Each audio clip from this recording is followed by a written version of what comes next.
Às vezes a gente é uma geração, muitas vezes feridas, muitas vezes, sabe, oprimidas. A gente muitas vezes passou por tanta coisa na nossa vida, mas entenda uma coisa, todo agressor foi uma criança agredida.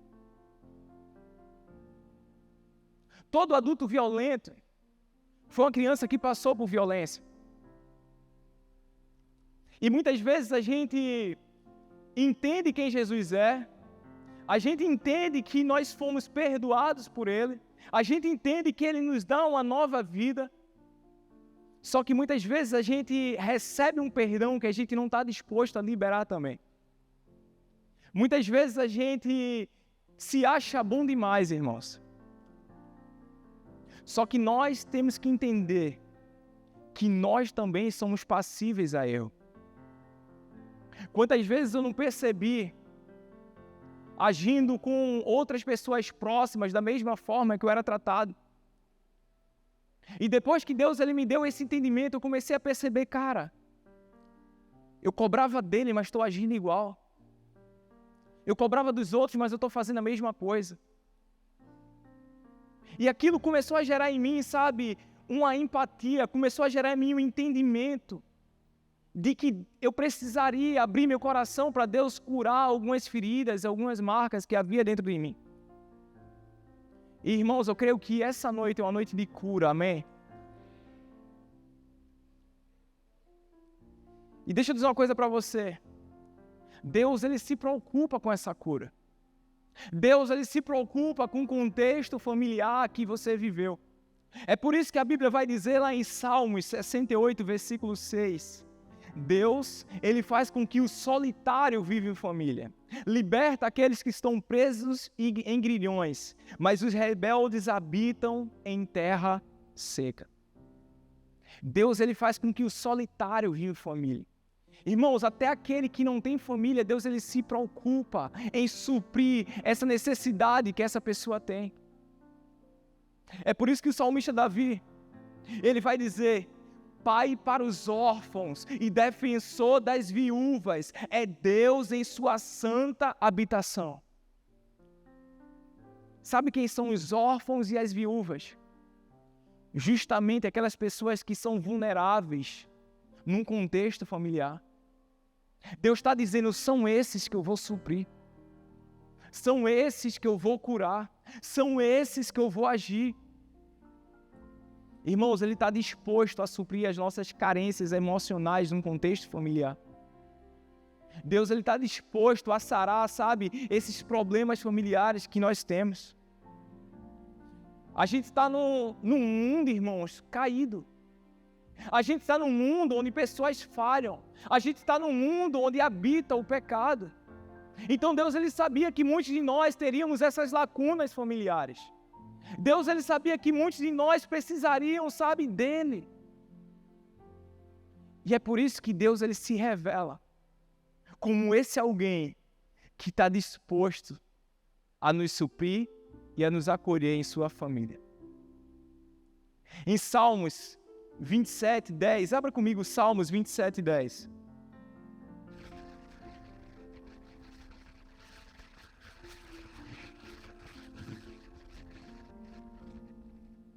O texto vai dizer o seguinte, ainda que me abandonem pai e mãe, o Senhor me acolherá. Você pode dar uma glória a Deus por isso?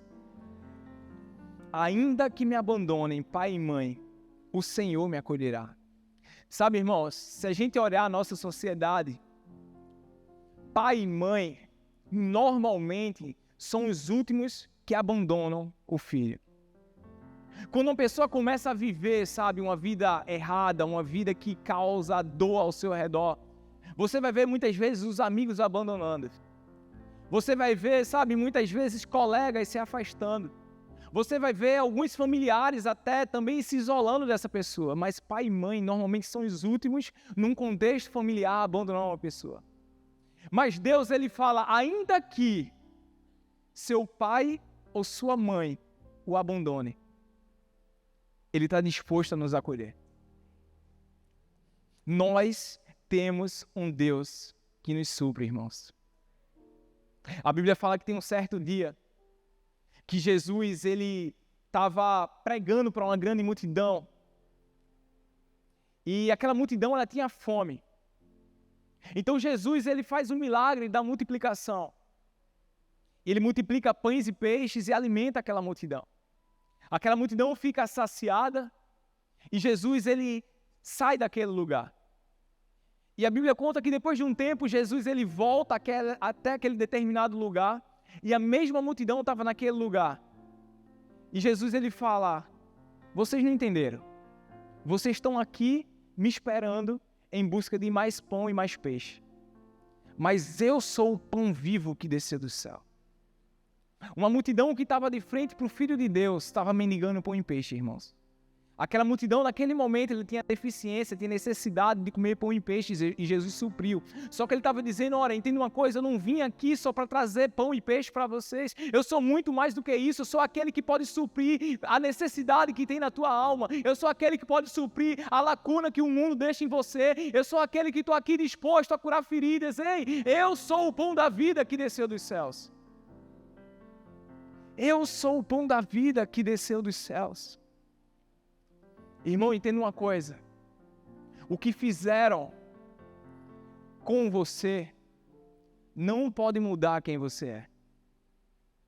Olhe para a pessoa que está do seu lado e diga para ela: o que fizeram com você não pode mudar quem você é. Irmão, quando nós guardamos rancor, quando nós deixamos de liberar perdão, nós nos perdemos no nosso propósito.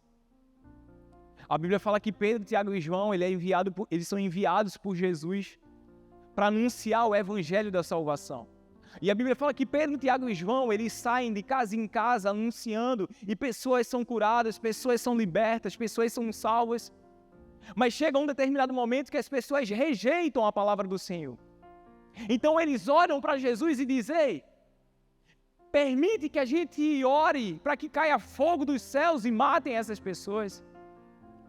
Eles foram enviados para levar a salvação, mas por serem rejeitados, eles queriam levar a destruição. Jesus olha para eles e diz: vocês não entenderam. O Filho do Homem veio para salvar o mundo. Eles estavam perdidos, irmãos, em seu propósito, porque guardavam rancor dentro deles. Você já imaginou se Jesus ele mudasse quem ele era por aquilo que fizeram contra ele? Você já imaginou se ele abandonasse o seu propósito, se ele esquecesse quem ele era, simplesmente por ofensas, por mágoas, por traições? A Bíblia fala que Pedro, um discípulo que estava, um dos primeiros discípulos que Jesus chama para perto, alguém que viveu experiências incríveis com Jesus. Pedro, ele chega ao ponto de olhar para Jesus na frente dos discípulos e dizer: olha, todos eles podem te abandonar, mas eu nunca vou te abandonar. E sabe o que Pedro faz? Nega Jesus no momento mais difícil da sua vida aqui na terra. Sabe como Jesus retribui? Amando a Pedro e entregando a Pedro uma das missões mais importantes da igreja do Senhor aqui na terra. A Bíblia fala que a primeira palavra que Jesus ele fala com Judas, quando Judas está pronto para o trair, é chamá-lo de amigo, irmãos. Jesus ele não mudava quem ele era por aquilo que faziam contra ele. Jesus ele não mudava seu caráter, Jesus ele não se perdia no seu propósito, Jesus não deixava a influência externa mudar aquilo que estava dentro dele. Danilo, você não sabe o que eu passei. Você não sabe as dores que eu sofri. Você não sabe as feridas que me causaram. Irmão, realmente eu não sei. Mas o Senhor sabe. E Ele nos fala que Ele levou consigo todas as nossas dores, todas as nossas enfermidades, todo o nosso sofrimento. Ele levou consigo, irmãos. Quebre o ciclo. Danilo, você não sabe como meu pai era, seja um pai melhor. Você não sabe como minha mãe era, seja uma mãe melhor. Quebre o ciclo, não seja da mesma forma. Desconstrua a armadura que você criou. Muitas vezes a gente vive num modo defensivo por conta daquilo que fizeram contra nós. Ah, não, mas aquela pessoa que é próxima de mim me traiu.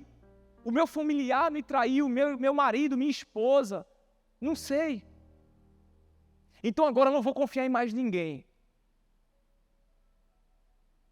Aquela pessoa quebrou a minha confiança, eu não vou confiar em mais ninguém. Irmão, quebra.